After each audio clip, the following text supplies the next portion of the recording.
کبھی کسی نے سنا ہے کہ ایک بادشاہ نے اپنی ہی شہزادی کو جن کے نکاح میں دے دیا۔ لوگ سمجھتے ہیں یہ محض افسانہ ہے، مگر میں نے اپنی آنکھوں سے وہ رات دیکھی ہے جب محل کی دیواریں کانپ رہی تھیں اور ایک ایسی شرط رکھی گئی تھی جس نے تخت، تاج اور باپ کی محبت سب کچھ داؤ پر لگا دیا۔ یہ کہانی ہے شہزادی مہرو کی، بادشاہ نصیر الدین کی، اور اس جن کی جو انسانوں کے درمیان اپنے حق کا دعویٰ لے کر آیا تھا۔ کہتے ہیں کہ پرانے زمانوں میں جب زمین پر انسان کم اور سائے زیادہ بستے تھے، ایک شہر آباد تھا۔ اس شہر پر بادشاہ نصیر الدین کی حکومت تھی۔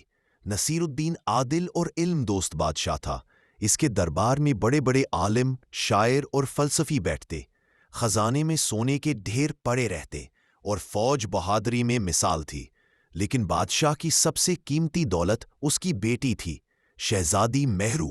مہرو کا حسن ایسا تھا کہ گویا صبح کی روشنی کسی انسان کے چہرے پر اتر آئی ہو، آنکھوں میں ستاروں کی چمک، لبوں پر گلاب کی نزاکت۔ مگر صرف حسن ہی نہیں، وہ ذہانت میں بھی سب پر سبقت رکھتی تھی۔ محل کے کتب خانے میں گھنٹوں بیٹھتی، کبھی فلسفہ پڑھتی، کبھی حساب کے سوال حل کرتی۔ رعایا اسے عزت اور محبت سے دیکھتی۔ بادشاہ نصیر الدین چاہتا تھا کہ مہرو کی شادی کسی ایسے شہزادے سے ہو جو بہادر اور عقل مند ہو، تاکہ دونوں مل کر سلطنت کو سنبھال سکیں۔ مگر تقدیر کے اور ہی ارادے تھے۔ شہر کے کنارے ایک جنگل تھا۔ لوگ کہتے تھے وہاں ایک جن بھٹکتا ہے، کبھی مویشی چرا لیتا، کبھی مسافر کو روک لیتا۔ اکثر لوگ سرگوشی کرتے، یہ کوئی پرانا جن ہے جو قید سے نکل آیا ہے۔ بادشاہ ان باتوں کو محض قصے کہانیاں سمجھتا۔ لیکن ایک رات محل کی فصیل پر زلزلہ سا آیا، دروازے لرزنے لگے، پہرے دار دوڑتے ہوئے بادشاہ کے پاس پہنچے۔ جہاں پناہ، ایک سایہ، ایک بہت بڑا سایہ دروازے پر ہے۔ بادشاہ خود باہر آیا اور جو منظر دیکھا اس نے سب کچھ بدل دیا۔ ایک دیو ہیکل جن سامنے کھڑا تھا، جس کی آنکھیں دہکتے انگارے تھی۔ اس کی آواز بادلوں کی کڑک جیسی۔ اے بادشاہ نصیر الدین، جن نے گرج کر کہا، میں نے تیرا شہر بخشا ہے، مگر اب میری شرط ہے، 7 دن کے اندر اندر اپنی بیٹی شہزادی مہرو کو میرے حوالے کر دے۔ اگر نہ دیا تو تیرا تخت بھی جل جائے گا اور تیری رعایا بھی تباہ ہو جائے گی۔ یہ کہہ کر وہ دھوئیں میں لپٹا اور غائب ہو گیا۔ محل کے اندر کہرام مچ گیا۔ وہ ذرا گھبراہٹ میں سر جوڑ کر بیٹھ گئے۔ رعایا میں خوف پھیل گیا۔ بادشاہ ایک طرف باپ تھا، دوسری طرف حکمران۔ دونوں راستے اس کے لیے کٹھن تھے۔ صبح ہوتے ہی دربار لگا۔ وزیر ایک دوسرے سے بحث کرنے لگے۔ ایک بولا، جہاں پناہ، جن سے ٹکر لینا ناممکن ہے۔ بہتر یہ ہے کہ شہزادی قربان کر کے سلطنت بچائی جائے۔ دوسرے وزیر نے کہا، نہیں، اگر آپ بیٹی قربان کریں گے تو رعایا کے دل سے اتر جائیں گے۔ ہمیں جن کا مقابلہ کرنا چاہیے۔ جرنیل نے تلوار لہرا کر کہا، میں فوج کے ساتھ جنگل جا کر جن کو قید کر لاؤں گا۔ مگر بزرگ عالم نے نفی میں سر ہلایا۔ جن تلوار سے نہیں رکتے، ان کی دنیا اور ہے، قانون اور۔ اس مسئلے کا حل طاقت نہیں، تدبیر ہے۔ بادشاہ کا دل بوجھل تھا۔ وہ دربار برخاست کر کے تنہا بیٹھ گیا۔ اسی وقت شہزادی مہرو آئی۔ ابا حضور، آپ کیوں پریشان ہیں؟ بادشاہ کی آواز لرز گئی۔ بیٹی، وہ جن تجھے مانگ رہا ہے۔ 7 دن میں اگر تجھے نہ دیا تو سلطنت تباہ کر دے گا۔ میں ایک باپ بھی ہوں اور بادشاہ بھی، دونوں راستے میرے لیے آگ ہیں۔ شہزادی خاموش رہی، پھر بولی، ابا حضور، میں کمزور نہیں۔ اگر قسمت نے یہ لکھا ہے تو میں سامنا کروں گی، مگر ہمیں عقل سے راستہ نکالنا چاہیے۔ شاید کوئی تدبیر نکل آئے کہ سلطنت بھی بچے اور میں بھی محفوظ رہوں۔ بادشاہ نے بیٹی کو سینے سے لگا لیا، آنکھوں سے آنسو بہنے لگے۔ 5واں دن آیا، زمین پھر ہلی، آسمان پر بادل چھا گئے۔ جن نمودار ہوا، ہاتھ میں بجلی کی لپٹ لیے۔ 2 دن بچے ہیں، اس نے گرج کر کہا۔ پھر زمین پر بجلی ماری، شگاف کھلا، آگ کے شعلے اٹھے، لوگ چیخنے لگے۔ پھر وہ غائب ہو گیا۔ شہزادی رات کو جاگی رہی۔ اس نے خواب دیکھا کہ ایک طرف باپ ہے تاج لیے، دوسری طرف جن ہے زنجیر لیے، اپنی طرف کھینچ رہے ہیں۔ وہ چیختی ہے مگر آواز نہیں نکلتی۔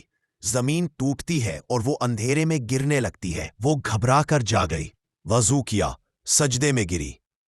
اے رب کائنات، اگر یہ قربانی ہے تو مجھے قبول کر، مگر اگر دوسرا راستہ ہے تو وہ دکھا دے۔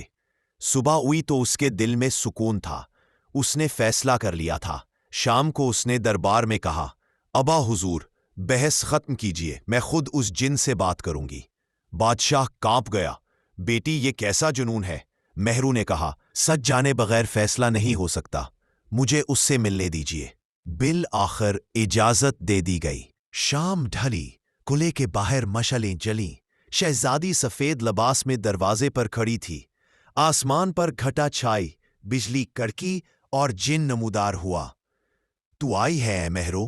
اس نے کہا۔ ہاں آئی ہوں، تو مجھے اپنی دلہن کیوں چاہتا ہے؟ جن لمحہ بھر خاموش رہا، پھر بولا، صدیوں پہلے تیرے جد اعلیٰ نے میرے قبیلے سے عہد توڑا تھا۔ شرط یہ رکھی گئی تھی کہ اس کی نسل سے ایک بیٹی جنوں کی ملکہ بنے گی۔ میں وہ وعدہ لینے آیا ہوں۔ شہزادی چونک گئی، یہ راز اس نے کبھی نہ سنا تھا۔ میں دشمن نہیں، جن نے کہا، لیکن اگر وعدہ نہ پورا ہوا تو میرا قبیلہ سلطنت کو تباہ کر دے گا۔ شہزادی نے کہا، اگر یہ سچ ہے تو مجھے ایک دن دو، کل رات میں فیصلہ سنا دوں گی۔ جن نے قہقہا لگایا اور غائب ہو گیا۔ محل لوٹ کر مہرو نے اپنے والد کو سب بتایا۔ نصیر الدین کے دل پر بوجھ اور بڑھ گیا۔ وہ جان گیا کہ معاملہ صرف طاقت نہیں بلکہ پرانے عہد کا ہے، اور یوں آخری دن کا سورج طلوع ہونے والا تھا، جو فیصلہ کرے گا کہ مہرو انسانوں کے محل میں رہے گی یا جنوں کے دیس کی ملکہ بنے گی۔ 7واں دن آ گیا۔ محل کی فضا سوگوار تھی، ہر آنکھ شہزادی مہرو کی طرف لگی ہوئی تھی۔ بادشاہ نصیر الدین نے رات بھر نیند نہ کی، بار بار خدا کے حضور گر کر دعا مانگتا رہا۔ آخرکار اس نے بیٹی کو اپنے پاس بلایا۔ مہرو، میں تجھے اپنی جان سے بڑھ کر چاہتا ہوں۔ اگر تو نہ چاہے تو میں سلطنت کی قربانی دے دوں گا، لیکن تجھے اس جن کے حوالے نہیں کروں گا۔ مہرو نے باپ کا ہاتھ تھام لیا اور نرم مسکراہٹ کے ساتھ کہا، ابا حضور، میں کمزور نہیں ہوں۔ اگر یہ عہد واقعی ہمارے خاندان کا ہے تو اسے پورا ہونا چاہیے۔ میں اپنی خوشی سے یہ فیصلہ کر رہی ہوں۔ آپ غم نہ کریں، یہ میری قربانی نہیں بلکہ میرا نصیب ہے۔ بادشاہ کے آنسو چھلک گئے، مگر وہ جان گیا کہ اب روکنا ممکن نہیں۔ رات آئی، قلعے کے دروازے پر پھر وہی طوفان برپا ہوا۔ جن نمودار ہوا، اس بار اس کے ساتھ ہوا کا طوفان اور روشنی کی لپٹ تھی۔ سب لوگ لرزتے ہوئے پیچھے ہٹ گئے۔ شہزادی مہرو آگے بڑھی۔ میں تیار ہوں، اس نے بلند آواز میں کہا، لیکن ایک شرط پر۔ جن نے سر جھکایا۔ بول اے مہرو، میری شرط یہ ہے کہ اگر میں تیری دنیا میں جاؤں تو میری سلطنت، میرے والد اور میری رعایا کو کبھی نقصان نہ پہنچے۔ یہ وعدہ کر کہ تو اور تیرا قبیلہ اس سرزمین کے محافظ بنو گے، نہ کہ دشمن۔ جن لمحہ بھر خاموش رہا، پھر اس نے آسمان کی طرف ہاتھ اٹھایا۔ بجلی چمکی اور اس نے کہا، میں جنات کے قبیلے کی قسم کھا کر وعدہ کرتا ہوں، تیرے والد اور ان کی رعایا ہمیشہ محفوظ رہیں گے۔ یہ سرزمین ہماری حفاظت میں ہوگی۔ شہزادی نے سر ہلایا۔ بادشاہ کی آنکھوں میں آنسو تھے مگر ساتھ سکون بھی۔ جن نے اپنے بازو پھیلائے اور شہزادی دھیرے دھیرے اس کے ساتھ دھوئیں میں لپٹ گئی۔ لمحوں میں وہ منظر غائب ہو گیا۔ قلعے کی فصیل پر سناٹا چھا گیا۔ بادشاہ کے دل پر بوجھ تھا مگر وہ جان گیا کہ بیٹی نے صرف اپنی نہیں سلطنت کی بھی حفاظت کی ہے۔ اس دن کے بعد سے شہر میں کبھی کسی جن نے کسی انسان کو نقصان نہ پہنچایا۔ رعایا نے سکون کا سانس لیا اور لوگ نسلوں تک یہ قصہ سناتے رہے۔ یہ وہ شہزادی تھی جس نے اپنی مرضی سے ایک جن کی دنیا میں قدم رکھا اور اپنی سلطنت کو ہمیشہ کے لیے محفوظ بنا دیا۔